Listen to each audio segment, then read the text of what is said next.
What a joy it is to see you today and welcome to Bethel City Church. आप सबको यहाँ देख के बहुत खुशी हुई और बेथेल सिटी चर्च में आपका स्वागत है। It's a joy and a privilege to share God's word with you. हमारे लिए खुशी और आदर की बात है कि हम परमेश्वर का वचन आपके साथ बांट सकते हैं। As we are approaching Easter in a few weeks, I want to share something with you today that will get our hearts and our minds in the right perspective. जैसे कि हम ईस्टर के करीब आते जा रहे हैं, मैं अपना हृदय और अपना मन सही दृष्टि में रखना चाहता हूँ। I want to title my sermon Things Jesus Never Said.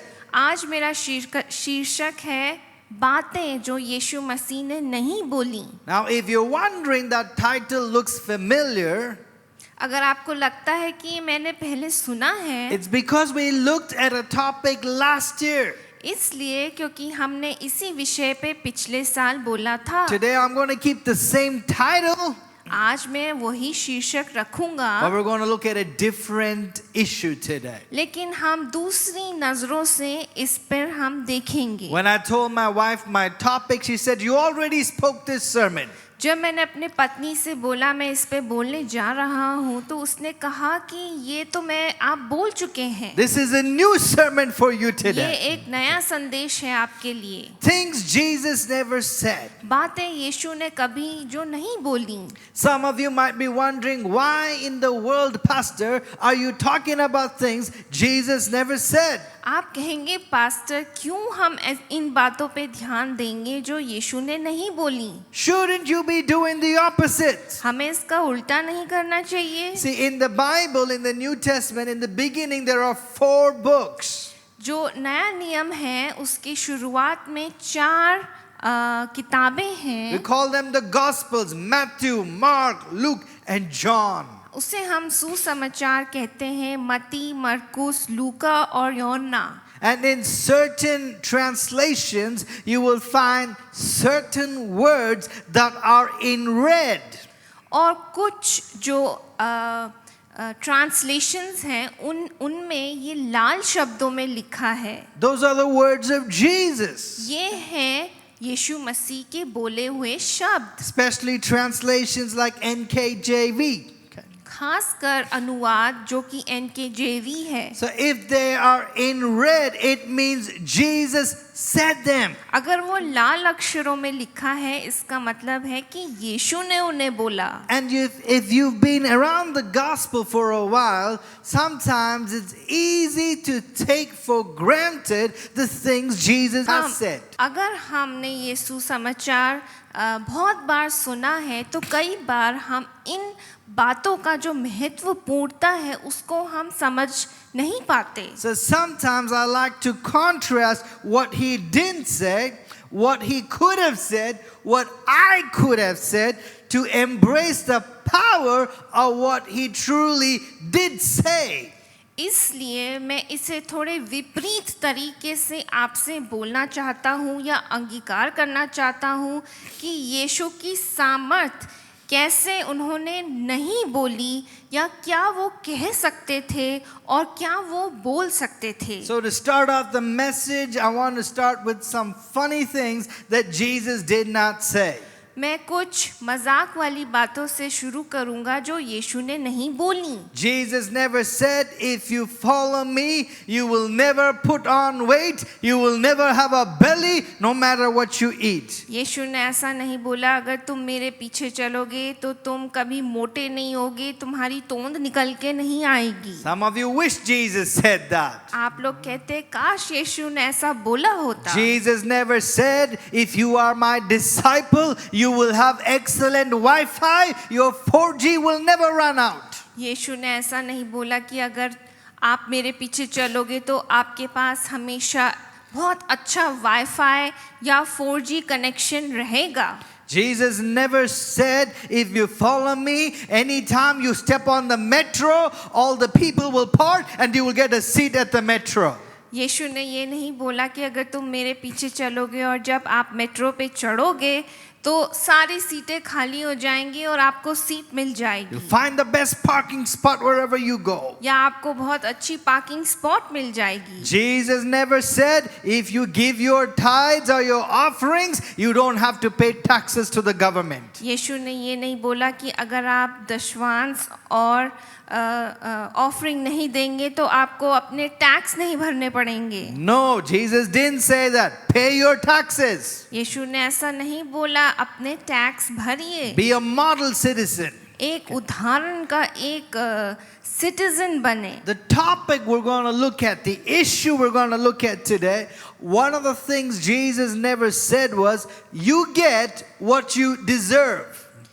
और आज जो हमारा जो शीर्षक है वो इस विषय पे हम जोर देंगे, यानी कि जो जिस बात के लिए आप योग्य हैं वही आपको मिलेगा। And if you have your Bibles, turn with me to the book of Luke chapter 23, verse 39 to 43 we'll read today. हम लूका उसका 23 Luke chapter 23, and I'll start with verse 39. Okay? One of the criminals who hung there hurled insults at him. Aren't you the Messiah?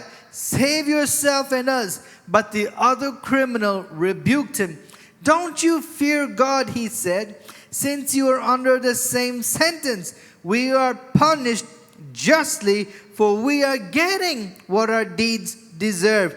But this man has done nothing wrong. Then he said, Jesus, remember me when you come into your kingdom. Jesus answered him, truly I tell you, today you will be with me in paradise. वहाँ लटकाए गए अपराधियों में से एक ने उसका अपमान करते हुए कहा, क्या तू मसीह नहीं है? हमें और अपने आप को बचा ले। किंतु दूसरे ने उस पहले अपराधी को फटकारते हुए कहा, क्या तू परमेश्वर से नहीं डरता? तुझे भी वही दंड मिल रहा है।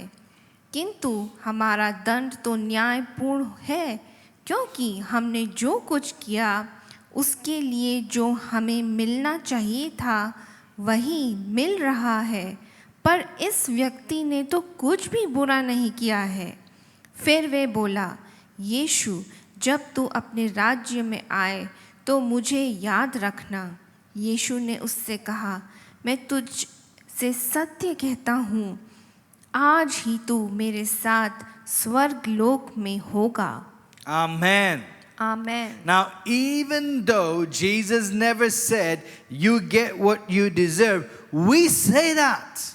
जबकि यीशु मसीह ने ऐसा नहीं बोला कि जैसा तुमने किया वैसे तुम भरोगे, लेकिन हम यहाँ पे देखते हैं, And we even use scriptures like, what a man sows is what he will reap.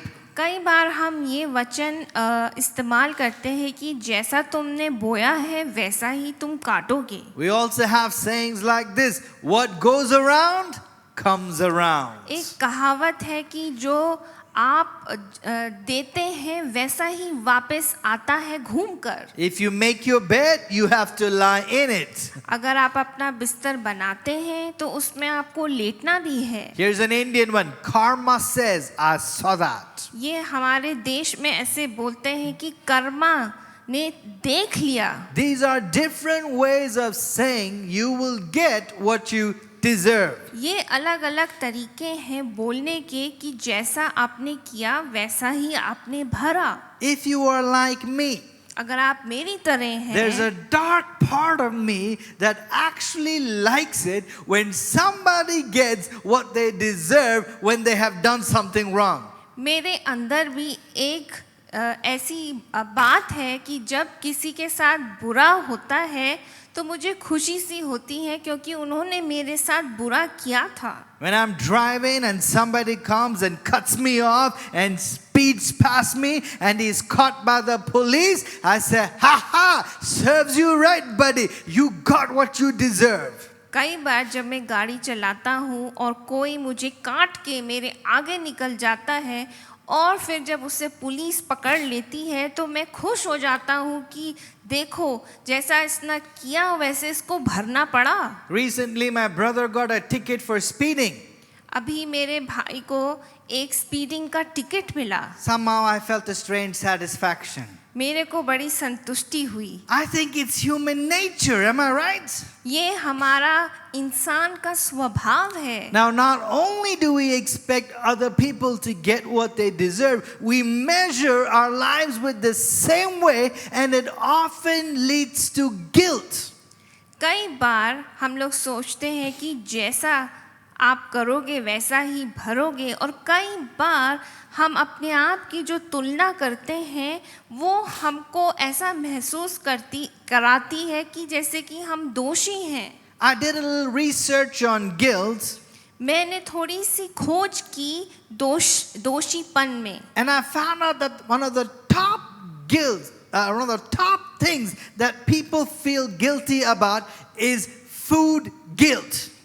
मैंने देखा कि 29% लोग हैं जो अपने आप को दोषी ठहराते हैं खाना खाने के लिए। 29% of what we eat makes us feel guilty. 29% जो हम खाते हैं उसकी वजह से हमें बुरा लगता है या हम अपने आप को दोष करते हैं। For those of you who are thinking about food right now, take that. Ha! जो अभी खाने के बारे में सोच रहे हैं इसको सुने। Just kidding. All right. 29% of what we eat makes us feel guilty. 29% जब हम खाते हैं हम अपने आप को दोषित महसूस करते हैं। Now, if you're a man, you feel guilty about 20 minutes. अगर आप एक मर्द हैं तो आप 20 मिनट के लिए महसूस करते हैं ऐसा। But if you're a woman, for some reason, you have intense guilt that lasts longer.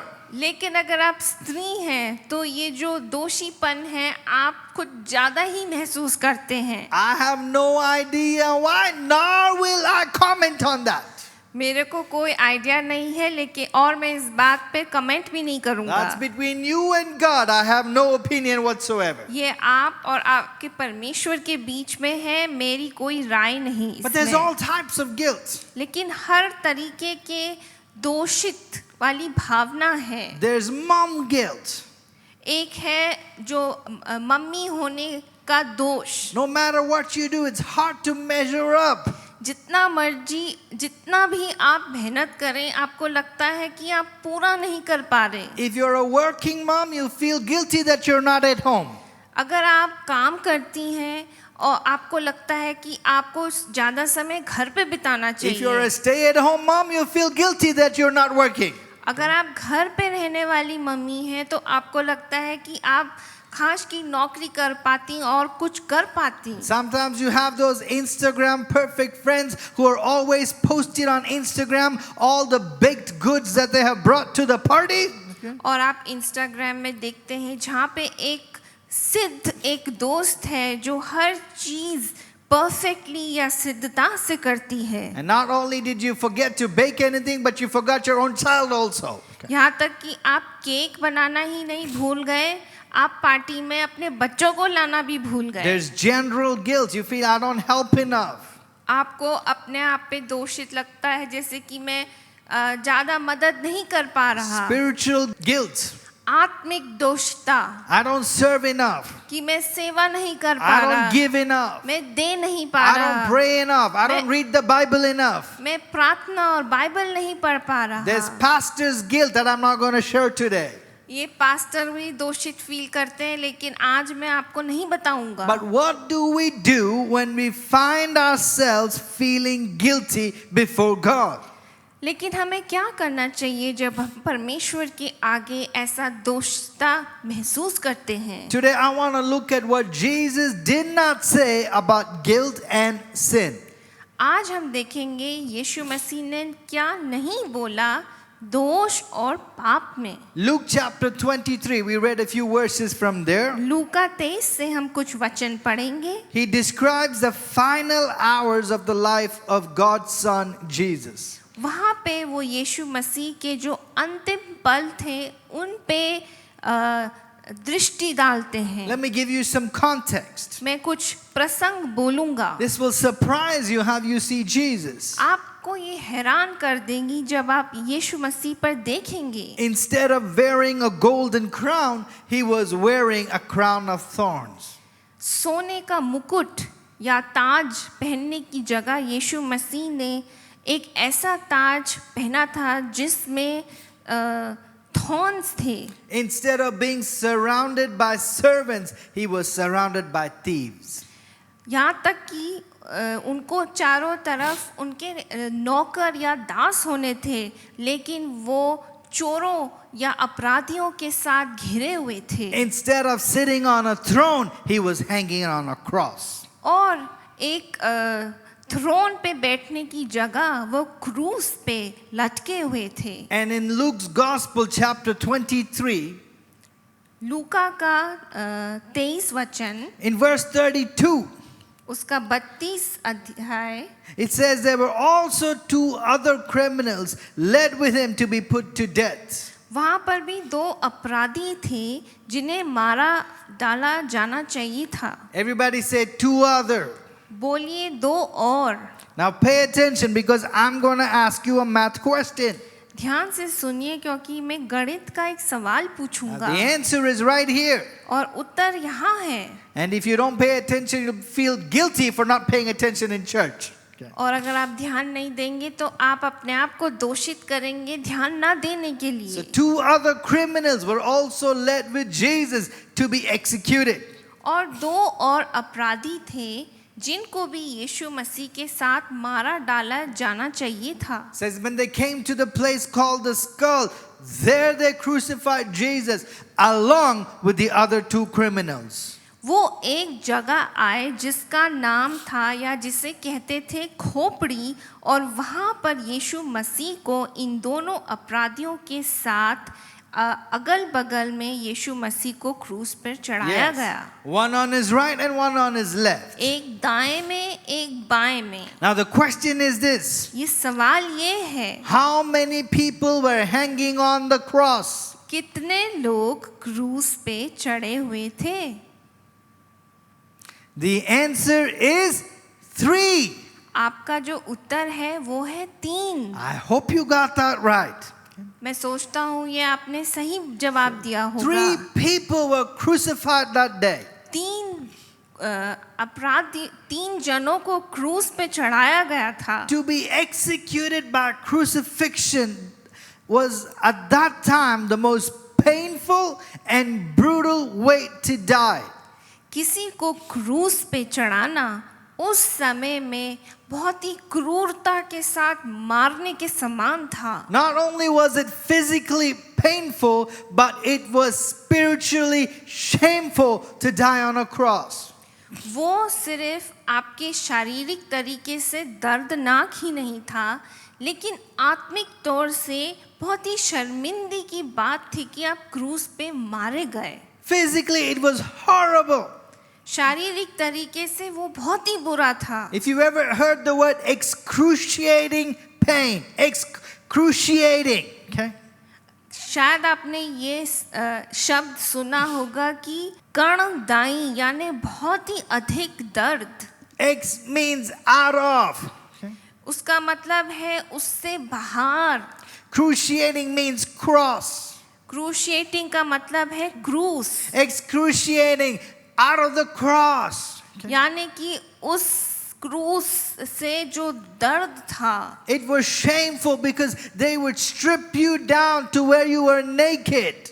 वो इतना बुरा था कि वो आपको पूरा नंगा कर देते ताकि वो आपको अपमानित To करें, humiliate you. आपकी निंदा करें। And the Bible says that it's shameful, a curse to anyone who dies on a tree. और ये शर्मिंदगी की बात थी या एक शापित की बात थी कि उस पेड़ पे कोई मरे। This was implying about dying on the cross. Okay? ये बात है कैसे क्रूस पे मरना। So it was physically painful and spiritually shameful. वो शारीरिक तरीके से दर्दनाक था और आत्मिक तरीके से वो एक शर्मिंदगी की बात थी। Here's what would happen. तो यहाँ देखिए क्या होता First, है. it would start with the scourging. पहले उसकी शुरुआत होती कोड़े से मारना. The Roman soldiers would take a whip that had glass or nails woven into it. और जो रोम की जो सैनिक थे उनके पास एक कोड़ा होता था जिसमें छोटे छोटे टूटे कांच के टुकड़े और कील उसमें लगी हुई होती थी. They would remove your shirt and they would whip you with it 39 times. उसमें कपड़े उतार के उन्हें 39 बार कोड़े मारे जाते. In fact, your internal organs start to get exposed at this time. और ऐसा मारते कि जो आपके आंतरिक अंग हैं वो बाहर निकल के आने लगते. Why 39 times? Because 40 you could die right there. क्यों 39 बार और 40 बार नहीं? क्योंकि 40वें बार में आप मर सकते थे. You would lose so much blood that you would go into a state of shock. आप अपना खून या लहू इतना बहा देते कि जो आपका जो शरीर है जैसे कि उसे सदमा लग गया हो. And when you finally recovered, you would carry your cross, your own cross, to the place where they would crucify you. और इतने मारने के बाद और सदमे से निकलने के बाद क्या करते थे? वो अपना उस क्रूस को अपने पीठ पे उठा के उसे ले जाते. They would take 7-inch stakes and drive them through your wrist and through your heels. और जब वो स्थान पे पहुंच जाते तो वो 7 इंच की जो कील है उसे लेके आपके जो हाथ हैं और पैर हैं उनमें उन्हें गाड़ देते. These would be the point that would hold you on the cross. ये वो जगह है जहाँ पे से शरीर को जो कीलें हैं वो क्रूस पे पकड़ सकती हैं. The nails or the stakes would go through the bones right there. और जो वो कीलें थी 7 इंच की वो इन हड्डियों से निकल के जाती. And the only way that you can breathe when you were crucified और जिस तरीके से अगर आप सांस अगर ले सकते थे is by pushing yourself up, वो था अपने आप को ऊपर खींचना is by pulling yourself up. या अपने आप को ऊपर की तरफ खींचना. And you would try to do that as long as you can to take a breath of air. और आप कोशिश करते कि जितना लंबा आप अपने आप को खींच सके ताकि आप गहरी सांस ले सकें. Sometimes it can be 3 days, even 4 days. कई बार 3 या 4 दिन ऐसा करना पड़ता. One of the reasons why this was a rare way to kill somebody ये ऐसा एक तरीका क्यों था मारने का? is because when you were crucified, you did not die immediately. क्रूस पे चढ़ाने का ये मतलब था कि आप एकदम से नहीं मर सकते. You would think, wow, they had excruciating pain. You would pass out, die. No, it could take even up to 4 days.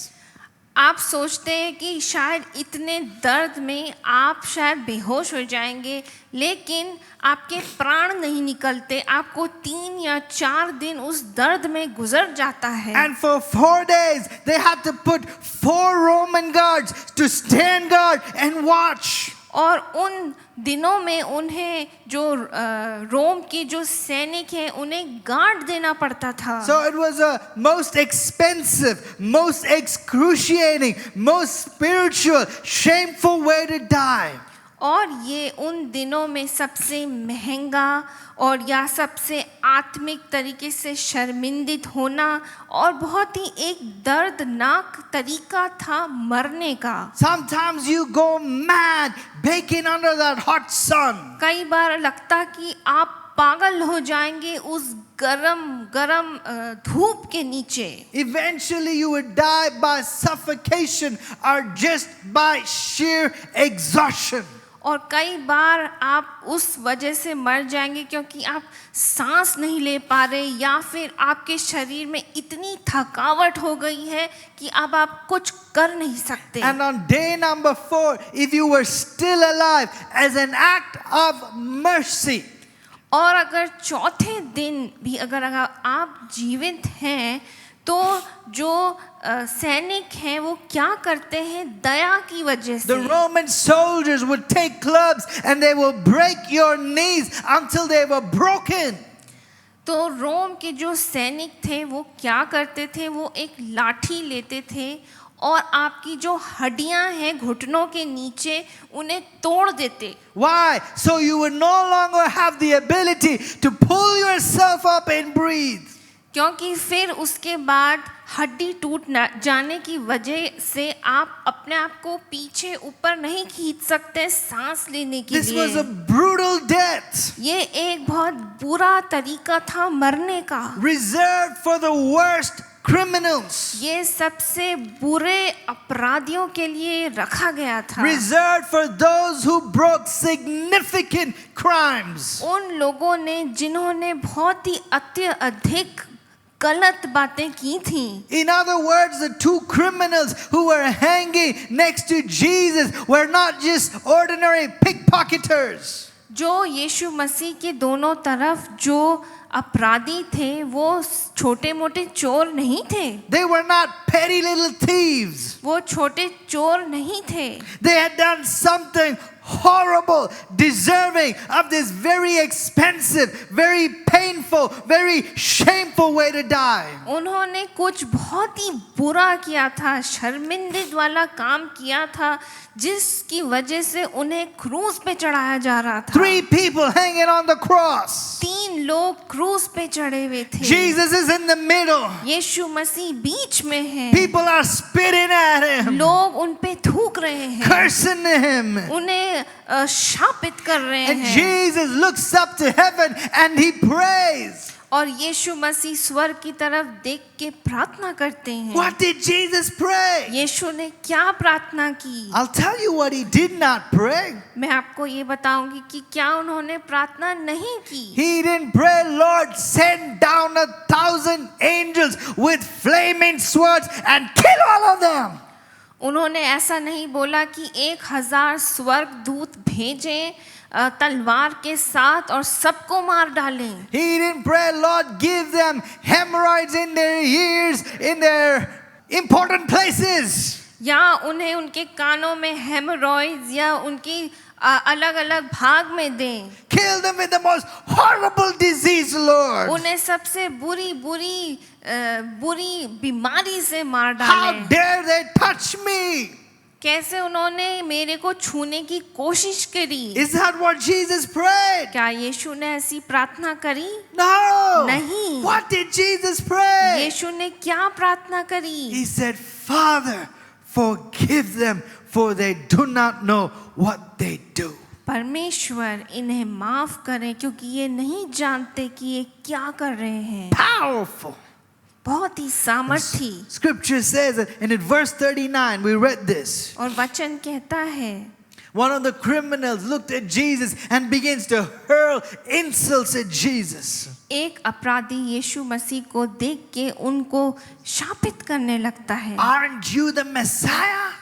क्या तुम मैसाया नहीं हो? Save yourselves. अरे- Save us. अरे अपने आप को बचाओ, हमें भी बचाओ। This arrogant, prideful sinner, guilty man, saw no need for mercy or grace or a savior. ये घमंडी इंसान जो कि दोषित था, उसको एक जिसे आशा या एक बचाने वाले की जरूरत थी। But the other criminal rebuked this man. लेकिन जो दूसरा अपराधी था वो इस अपराधी को डांट लगाता है Don't you even fear God? कि तुझे भय नहीं है परमेश्वर का? Says, hey, you bonehead, we're all dying the same way. We have the same sentence. कि ए बेवकूफ, कि हम अपने पापों के लिए, अपने बुरे कामों के लिए मारे जा रहे हैं। Verse 41, he says something very interesting. वो इस वचन में बहुत ही बात बोलते हैं। He says, we're punished justly. We're getting what our deeds deserve.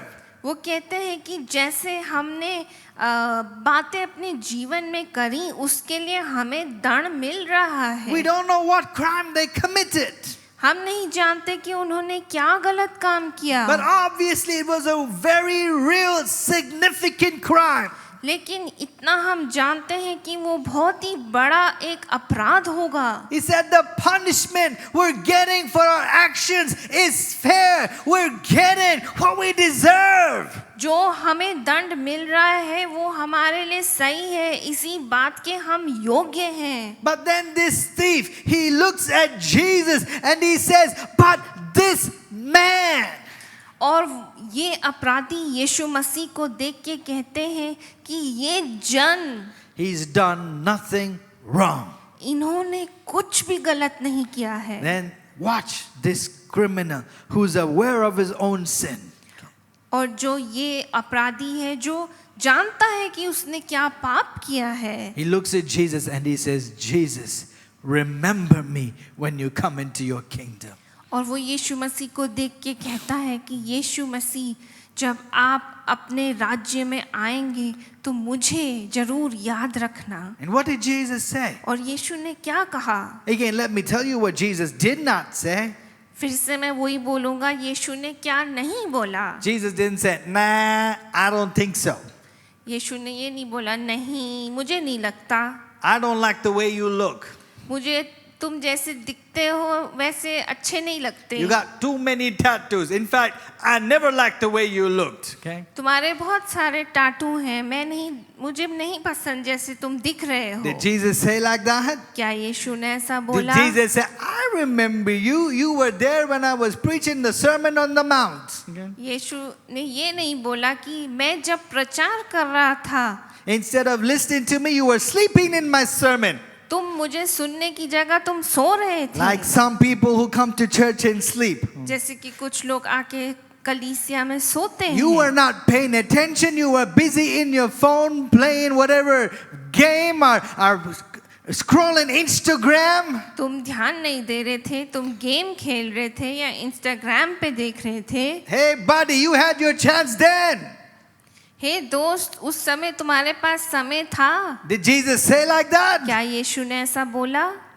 You missed it. नहीं, तुमने मिस कर दिया. I can forgive a lot of things, but the way you lived, whoo! मैं बहुत सारे पापों को माफ कर सकता हूँ, लेकिन जिस तरीके से तुम जी रहे हो नहीं. Your sins are too far. तुम्हारे पाप बहुत दूर दूर तक फैले हैं. You did too much. It's too late for you. बहुत बुरा है, तुम्हारे लिए बहुत देर हो चुकी है. Jesus didn't say anything like that. यीशु ने ऐसा कुछ नहीं बोला. In fact, let me tell you what he said. देखिए यीशु ने क्या बोला And who he said it to. और उन्होंने किसको बोला. He said it to a criminal who could not do a single thing to earn his right standing with God. यीशु मसीह ने उस अपराधी से बोला जो उस समय बिल्कुल किसी मदद के बिना कुछ नहीं कर सकता था यीशु के अनुग्रह को पाने के He लिए. said it to a person who could not even do a single good work उन्होंने उससे बोला जो कि एक भी अच्छा काम नहीं कर because पाया his hands were spiked to a tree. क्योंकि उसके हाथ बंधे हुए थे. He couldn't turn a new leaf. वो एक नई तरीके से शुरू नहीं कर सकता था. Feet were bound. उसके पैर बंद थे. He couldn't get baptized. उसकी बपतिस्मा नहीं हो पाया. He couldn't join a church. वो एक कलीसिया नहीं जुड़ He पाए. couldn't even give an offering. वो एक भेंट भी नहीं दे पाए. He couldn't even lift his hands up towards God. वो परमेश्वर की ओर अपने हाथ भी नहीं उठा He पाए. couldn't do a single thing to earn his right standing with God. और वो कुछ भी एक ऐसी कोई बात नहीं कर पाए जिसकी वजह से वे परमेश्वर की नजरों में सही दिखे. And Jesus looked at this guilty, sinful, but repentant man. लेकिन यीशु मसीह ने इस जन की ओर देखा जो कि दोषित, पापी और एक ऐसा जन जो अपनी गलतियों को कबूल करने के लिए तैयार था. And Jesus said, today you will be with me in paradise. और परमेश्वर ने उससे कहा कि आज तू मेरे साथ पैराडाइज में होगा. Even though you can't earn it. जबकि आप उसको पा नहीं सकते. Even though there's nothing you deserve.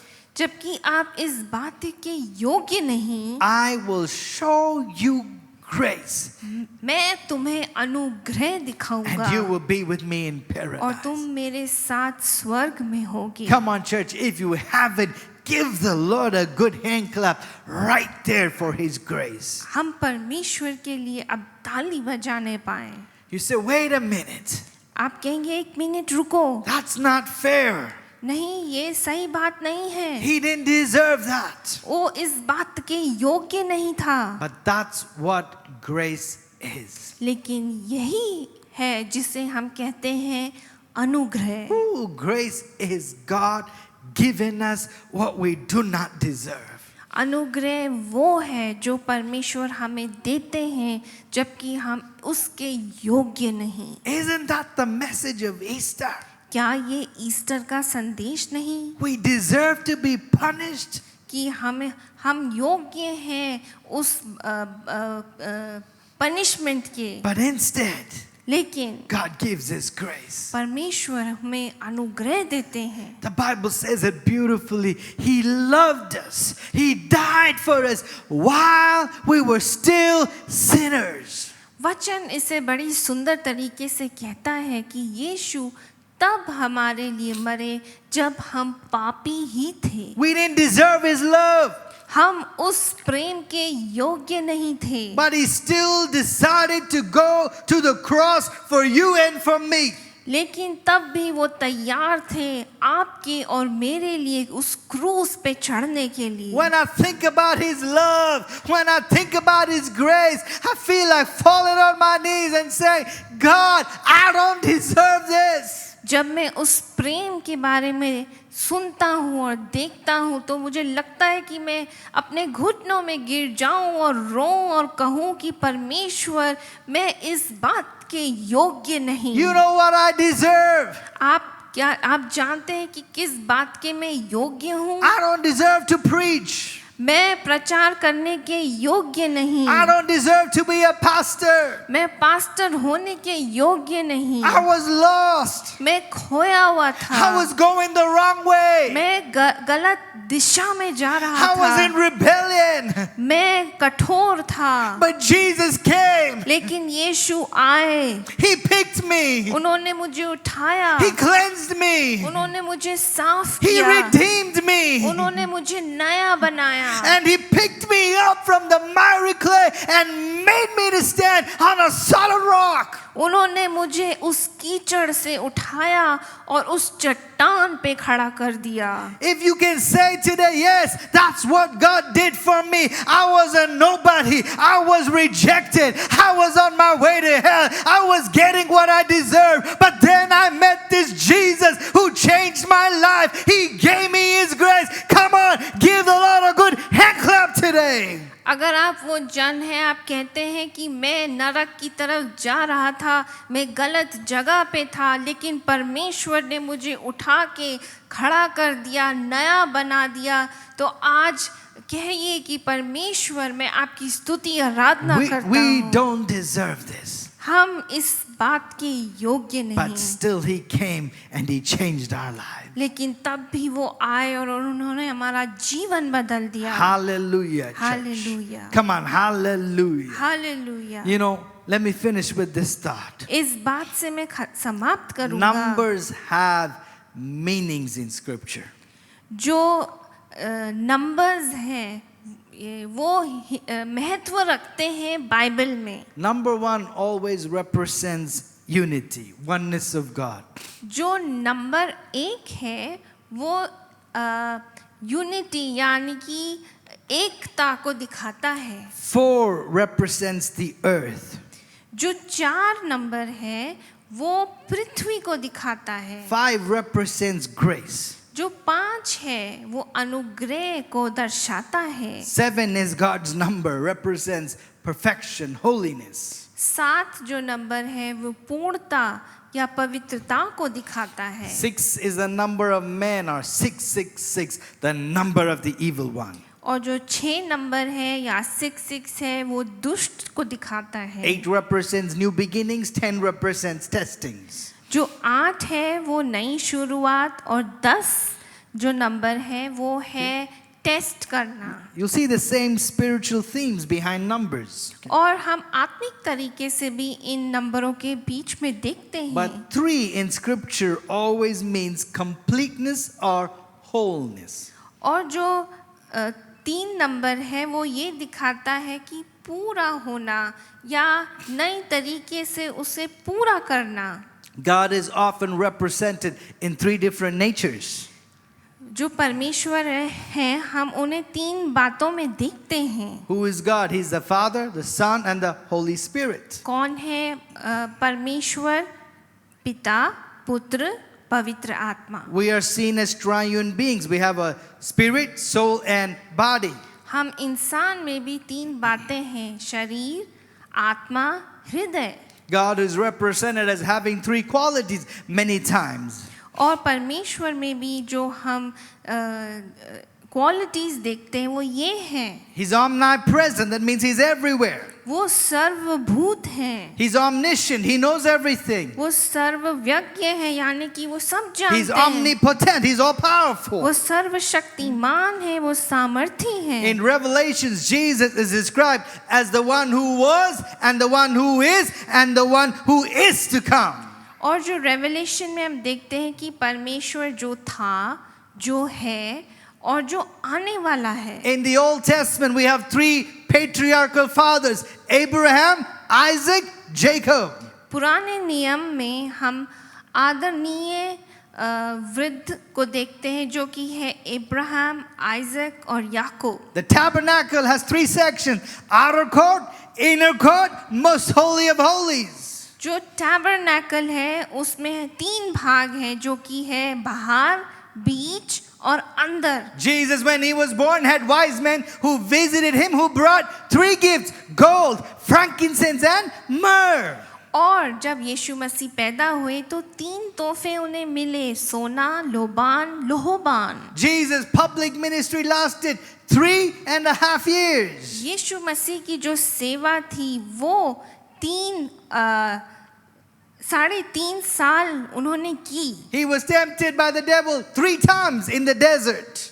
शैतान ने उन्हें 3 बार लालच दिया। He raised 3 people from the dead: यीशु मसीह ने 3 मर्दों को जिलाया। Jairus' daughter, widow's son, and of course Lazarus. जैरेस की बेटी, विधवा का बेटा और Lazarus. Jesus prayed 3 times in the Garden of Gethsemane. यीशु मसीह ने 3 बार उस गेत्सेमने का के बाग में उन्होंने प्रार्थना करी। Tradition says he fell down 3 times when he carried the cross. जो इतिहास है वो कहता है कि यीशु मसीह 3 बार गिरे जब वो क्रूस उठा के जा रहे थे। 3 men were hanging on the cross that day. 3 लोग क्रूस पे उस दिन चढ़े थे। And above Jesus there was a sign that said King of the Jews, that was written in 3 different languages. और जब यीशु क्रूस पे चढ़ाए गए तो उनके ऊपर एक चिन्ह लिखा था जो कि 3 भाषा में लिखा था। Hebrew, Greek, and Latin. इब्रानी, यूनानी और रोमियो की भाषा। Jesus, God's Son, our Savior, was placed on the cross at the 3rd hour of the day. यीशु परमेश्वर का बेटा, हमारे बचाने वाला, उस दिन क्रूस पे तीसरे दिन के तीसरे घंटे में चढ़ाए गए। And at the 9th hour, which is 3 p.m., he declared 3 words of victory. और 9वें घंटे में, जिसे हम कहते हैं दोपहर के 3 बजे, यीशु मसीह ने 3 शब्द बोले विजय के। It is finished.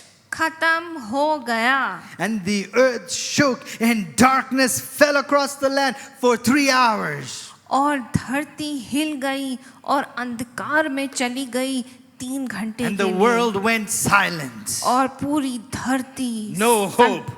सन्नाटे में, बिना No आशा life. के, कोई जीवन Hope नहीं। was crucified. जो आशा थी वो क्रूस पे चढ़ा दी गई थी। Day 1, nothing happened. पहले दिन कुछ नहीं हुआ। Day 2, nothing happened. दूसरे दिन कुछ नहीं हुआ। But on the 3rd day, when the woman went to embalm Jesus, he was not there in the grave because he had risen from the dead, because he had accomplished the purpose for which he came to this earth.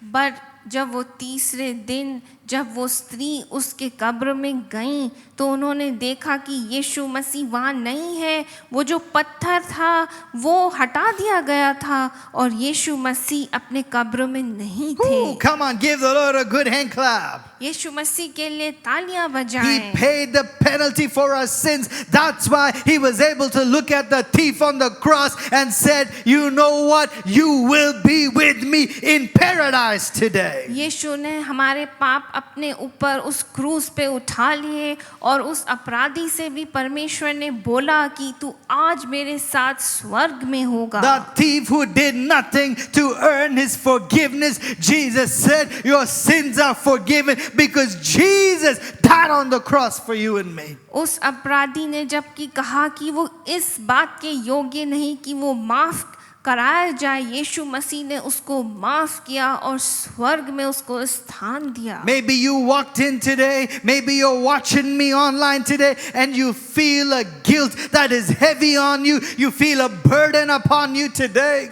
हो सकता है आप कलीसिया में आए हैं या online देख रहे हैं और आपको इस बात का बहुत बुरा लगता है कि आप अपने आप को दोषित महसूस करते हैं। You're not here by accident. The enemy wants to fill you with guilt, but Jesus wants to set you free today.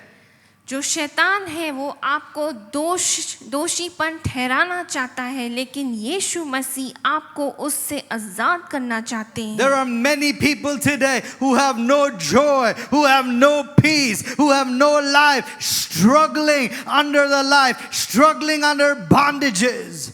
बहुत लोग हैं आज जो कि बिना खुशी के हैं, अंदरूनी से या शांति नहीं है और उनके जीवन में उद्देश्य नहीं है। Jesus didn't come just to make sad people happy, give you a happy feeling. यीशु मसीह सिर्फ दुखी लोगों को खुश करने नहीं आए।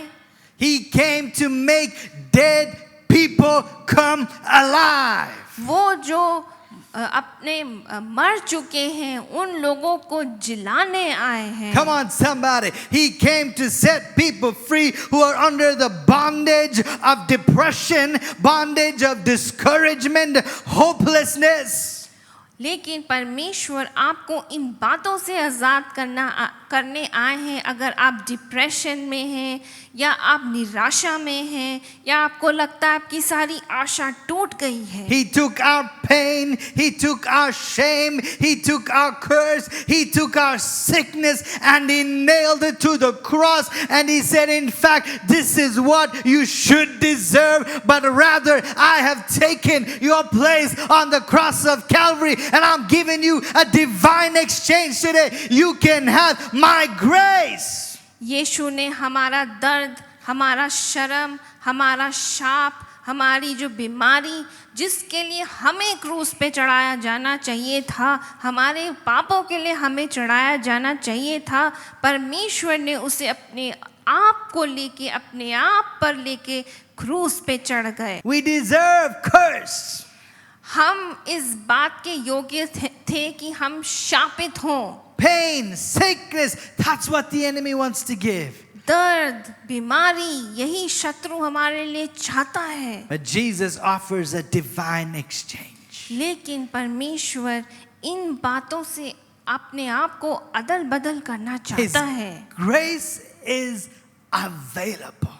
परमेश्वर का अनुग्रह आज भी मौजूद है आपके लिए। Two thieves on the cross near Jesus. दो चोर या दो अपराधी क्रूस पे, So near, इतने करीब, yet one was so far away. लेकिन उसमें से एक तब भी बहुत दूर था। One thief looked at Jesus. एक चोर ने यीशु को देख के बोला He received that grace. कि उसने उस अनुग्रह को अपना लिया। The other thief जो दूसरा was था so near, इतने करीब, so close, इतने पास, yet he was so far away. लेकिन वो इतने दूर I थे। wonder how about you today? मैं आपके बारे में सोचता हूँ, You're so near. आप इतने करीब हैं, You're in the right place. आप सही जगह पे हैं, You're watching me today. आप मुझे देख रहे This हैं। grace is available today. ये अनुग्रह आज भी उपलब्ध है। Which sinner will you be like?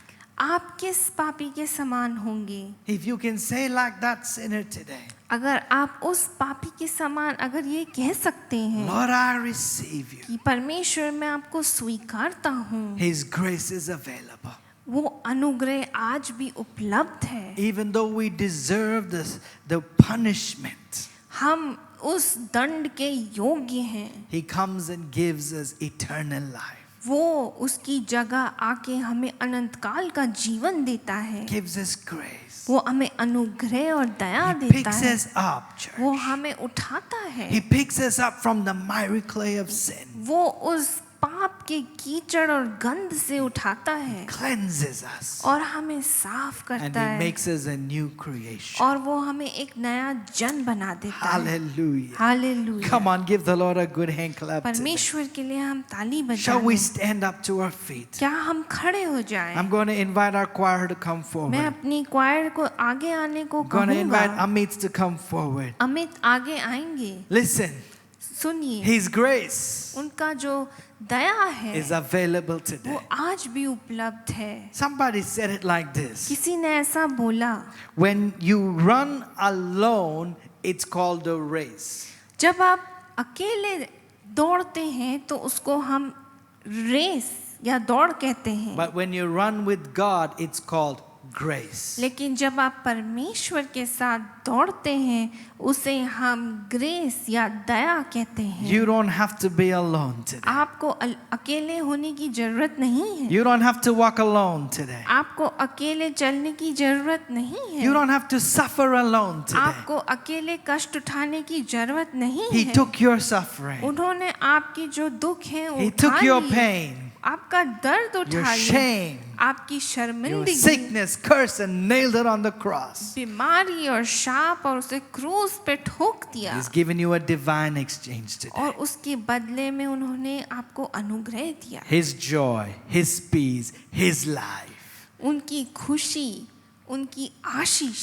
And we're going to give you an altar call right now. मैं आपको परमेश्वर के सामने आने के लिए निवेदन In fact, I'm दूंगा। going to ask Amit to give that altar call right now. Amit altar call देंगे And I hope you receive that grace. और मैं विश्वास करता हूँ कि आप इस दया को स्वीकार I'm करें। praying for you. हम आपके लिए प्रार्थना कर And रहे if you हैं। already received that grace, अगर आपने ये दया अगर आप पा चुके हैं thank Him for it. उसके लिए धन्यवाद करें। Remember that these weeks. इसको याद रखें इस Every हफ्ते। day say, Lord, thank you for your unbelievable grace.